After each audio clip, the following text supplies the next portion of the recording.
TVI செய்திகள் டொரண்டோவிலிருந்து B. Vigneswaran. வணக்கம். அனுராதபுரம் சிறைச்சாலையில் மாவீரர் தினத்தை கடைபிடிக்க முயன்ற தமிழ் கைதிகள் தாக்கப்பட்டதை அடுத்து அவர்கள் உண்ணாவிரத போராட்டத்தை தொடங்கியுள்ளனர். சிறை காவலர்களால் நேற்று தாக்கப்பட்ட கைதிகள் அதற்கு எதிராக நடவடிக்கை எடுக்க கோரி சாகும் வரையிலான உண்ணாவிரத போராட்டத்தில் ஈடுபடுகின்றனர். தமது பாதுகாப்பு உறுதிப்படுத்தப்பட வேண்டும், இப்படியான தாக்குதல்கள் இனிமேலும் நடக்காமல் இருக்க வேண்டும் என்று அவர்கள் கோரியுள்ளனர்.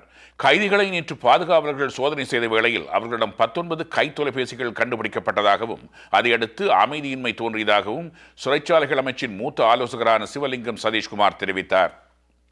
2G ஸ்பெக்ட்ரம் ஊழல் வழக்கில் கைதாகி சிறை வைக்கப்பட்டிருந்த மாநிலங்களவை உறுப்பினர் MK கனிமொழிக்கு டில்லி உயர்நீதிமன்றம் பிணை அனுமதி வழங்கியிருக்கிறது.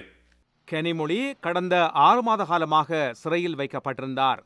5 தடவைகளாக பிணை அனுமதி கோரி அவர் மனு தாக்கல் செய்திருந்தார். திகார் சிறையிலிருந்து வெளியே வந்தபின் கனிமொழிக்கு கட்சியில் முன்னரை விட அதிக முக்கியத்துவம் அளிக்கப்படும் என எதிர்பார்க்கப்படுகிறது. ஆப்கானிஸ்தானில் உள்ள நேட்டோ படையினர் தமது நாட்டின் எல்லையில் நடத்திய தாக்குதலுக்கு எதிர்ப்பு தெரிவித்து பாகிஸ்தான் மக்கள் இன்று பேஷாவார் நகரில் எதிர்ப்பு ஆர்ப்பாட்டம் ஒன்றை நடத்தினார்கள். நேட்டோ படையினரின் தாக்குதலில் 24 பாகிஸ்தான் படை வீரர்கள் கொல்லப்பட்டனர்.